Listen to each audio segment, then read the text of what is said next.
welcome back to the channel. So if you're just joining us, we've been all around kind of the south of Spain. We're heading up now through France. We're in the Bordeaux region. We want to see some kind of vineyards and the whole kind of French feel. Obviously we're Romany pirates, so we haven't got a clue where we're going. We're just going to kind of get lost in France and see where we end up. We're in Saint Emilion. I think it's Saint Emilion. Emilion. I think. Don't be telling me it wrong. I need to get it right. You don't know about you? I do. I don't want to tell him. So, this is exactly the same kind of place as what's in Mr. Bean. It is. When it goes to that, obviously Mr. Bean goes on holiday and he goes to France. And I wanted to say to him, I want to find somewhere that looks like Mr. Bean, and I want to find a chateau. We've not found the chateau yet, but this is definitely like Mr. Bean, isn't it? That old French. I said tell him something about the place so that they're informed about it. Told him. I will do. And he tells you that. Saint Emilion is a medieval village that has amazing architectural charm. As you can see, it's very quaint, but has grand gestures within its main buildings. With over 2,000 years of history associated with the production of wine, it is one of the most prestigious and largest wine regions and produces over 2.4 million cases of wine every year. It's also one of the oldest wine regions, dating back to 1199. So we're going into some kind of wine cellar, wine cave. This is entry at this caves. I think that means enter the cave. Legend has it that a monk named Emilion fled his hometown to seek refuge in one of the natural caves here. He lived the life of a hermit but accomplished a few miracles along the way and rapidly gathered some disciples. He made the place into a great religious centre, and even after his death his followers carried on his legacy and named the town after him. Cool, isn't it? Saint Emilion was the first ever vineyard to be added to the World Heritage List in 1999. The region is home to over 800 wineries, and there are many of these wine cellars across the region, as you might imagine. It was also one of the first regions to be exporting wine out of the country. So I don't really understand much about wine. I've never really liked wine, ever. But I do understand that now, after staying in that vineyard place, and getting a bottle of wine from him. Ah non, ça c'est 20 €. That there is a very big difference between the wine that's made in a vineyard in France and the wine that's from a co-op. So I know that. Or any other supermarket. Or any other supermarket, yeah. So I do know that difference. I know that the older it is, the more expensive it is. And I've noticed that wine in France is way, way cheaper than wine at home. Even the really nice stuff is so much cheaper than what you pay at home for a cheap bottle.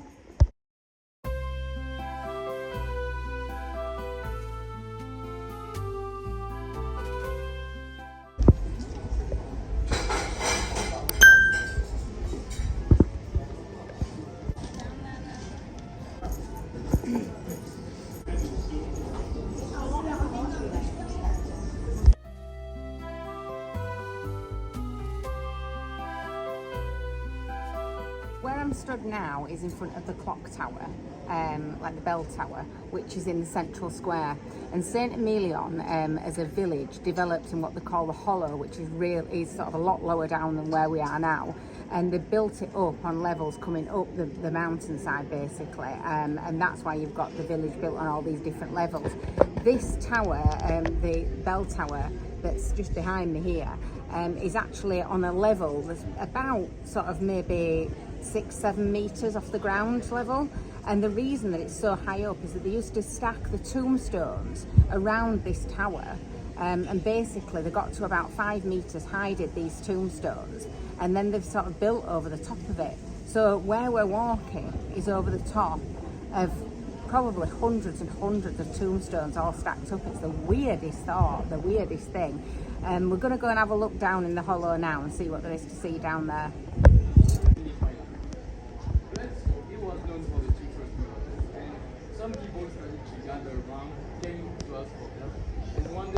So this is a beautiful place. I was just laughing though, because it's very, very posh here, like very, very posh. It's beautiful, but very posh.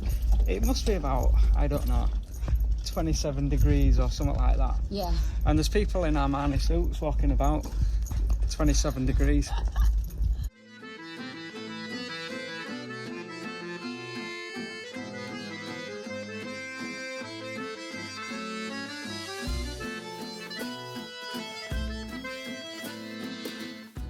So you know, like your typical sort of French advert, this is it. It's like your French advert. It's your typical French postcard, I guess. If you like wine, this is a place to come.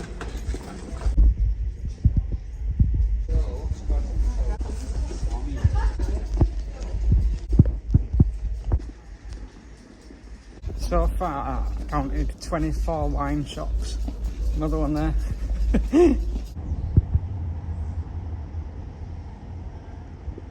What a stunning little town. I think if you want to come to France and you've never been to France, you would not be disappointed with this. This is very, very French. It's very, very beautiful, and it's everything you imagine France to be. It's kind of right in there. It's the heartbeat of what France is, I guess. This behind me here is called La Tour de Roy. It's the King's Keep. Absolutely stunning, and just like a French postcard. Beautiful. These houses here would have been known as the wash houses. So I think, like Reese says, it is exactly what you imagine a French village to be. So you're not going to be disappointed here. It's like coming to kind of, you know, a quintessential British sort of town, like you get in Haworth and things like that. It's like coming to something like that. It's exactly what you imagine France to be like. I think the thing for me that I find a little bit disappointing is that the history of it is that, especially down at this hollow part, which is the lower down area, this would have been quite a poor area. There wouldn't have been very much money in this bit at all. And kind of obviously as they built it up, especially over the years, the people that lived higher up were the people that had more money. When you come down to this bottom area, it's lost all of that. Like, I really feel like it's lost the heart of what it was years ago. It just feels that it's very posh. Very, very upper class. When you go into a cafe, it's kind of like everybody sits really quietly in their own little group, just talking, like whispering to each other as to not disturb anybody else in that cafe. And I don't know if I'm feeling that a little bit more because we've come from Spain, and in Spain everybody is very chatty, and you know, everybody talks to each other, and you really I don't get that feeling here at all. It does feel, I feel a little bit out of my comfort zone, I suppose. But I guess it depends really who you are as a person, what you're looking for when you come and visit somewhere. Architecturally, absolutely outstanding, beautiful. But the vibe, the feel, it is not my sort of place. But you can appreciate it. And I think that's the thing. Just because it's not our kind of place and our kind of feel doesn't mean to say it wouldn't be for you. You know. I think it's important, obviously, that we describe the place. If you love wine, if you love France, if you love all that kind of stuff, this is definitely the place for you. But obviously, we also have to be honest about how it feels for us as well, personally. And yeah, that kind of sums it up, really. Although it's beautiful, it's the vibe is very different to what we'd come to, you know. But beautiful place. This perimeter wall that you can see here that surrounds Saint Emilion is one of the most oldest and well preserved in France. And it's not just a wall that kind of surrounded the town. These were actual house frontages that you can see here. This one just behind me apparently was one of the most lavish house frontages that they had in this village. You can see here from these old pictures or old illustrations of what the outside would have looked like. This is one of the fronts of the houses, where down below at the bottom underneath the door they would have stored wine barrels, and they used those as part of the defence to stack up against the front of the wall to protect the walls, apparently. Wine is something that's made Saint Emilion rich, really, for a lot of years, and obviously it continues today. But it was something that right back in sort of the 13th century was something that it was really well known for, and something that brought a lot of money into the area. Where's your pram, Daisy? Where's your pram? Where's Dida? Where's your pram? Is that better now? Are you happy in your pram? Yeah. We've come a bit further up north now to a little town. What's the town called, Emma? Saint. Who? Saint. Saint. We've come to Saint, so we're just having a bit of a wander around, see what we can find really.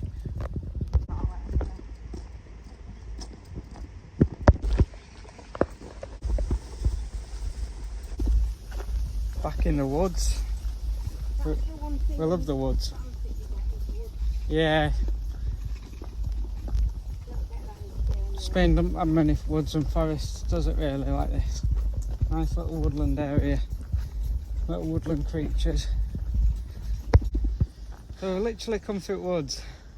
We'll come out the other side and there's like a massive, like, I don't know, like an amphitheatre or something like that. Looks like And it could be Roman to me. they've got like posters up all the way along the side of it. I'll show you in a second.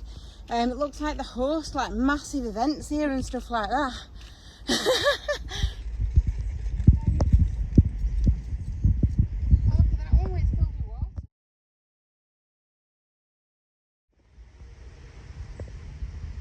amazing, isn't it? So yeah, it's some kind of Roman like amphitheatre. They're actually rebuilding it. By the looks of it, they're rebuilding it to get it back to how it would have looked, which is cool. Absolutely amazing. It's massive. I've never seen anything so big. It's absolutely massive. It looks like you can get in through like a ticket office, which, you know, as we always are, we're late to everything, so it's short. But it does look like you can get into a ticket office. But it's like just you were just walking through this woodland, and all of a sudden it's just there. It's really weird. Random. So there's something new around every corner here. There's a donkey over there with dreadlocks. I'm not even kidding. Let me show you this.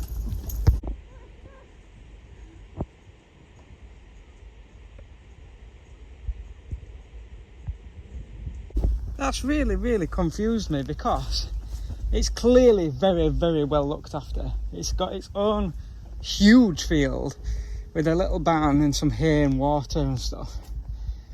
I've never ever seen a donkey with dreadlocks, and it's clearly looked after because it's got a huge field with its own little hut and hay and water, and it's very well looked after. But it's definitely a donkey with dreads. Why is there a donkey with dreads? I've never seen a donkey. Unfortunately, the information here about him is all in French. He's clearly some kind of breed of donkey. That's all I can tell. I've never seen a donkey like this. He's literally got dreadlocks.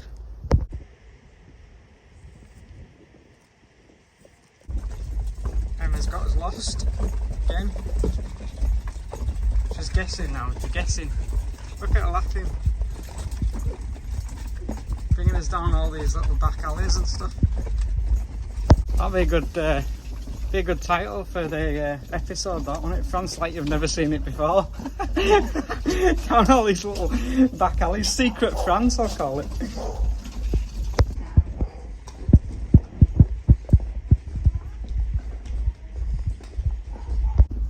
We just love this though, don't we? And when we just like don't know where we are, and we come across like just some random town to get lost in. I love it. I love just wandering around when I haven't got the faintest idea where it is. We're heading for that spire there because I presume that's some kind of town centre. Look at that. That's incredible. Look at the size of that. It is when you find all the best stuff, when you're just wandering and you literally have no idea where you're going. You see all these quaint little houses on back streets, and then you come round the corner and out of quaint houses is that. That's massive, isn't it?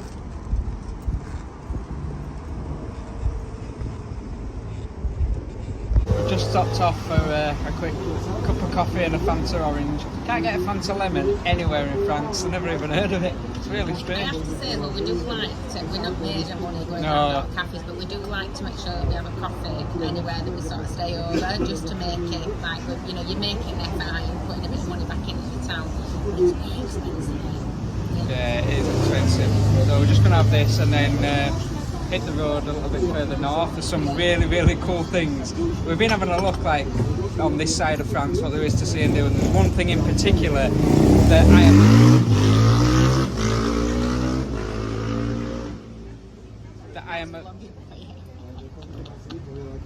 that I am a massive fan of, that I really, really, really want to see.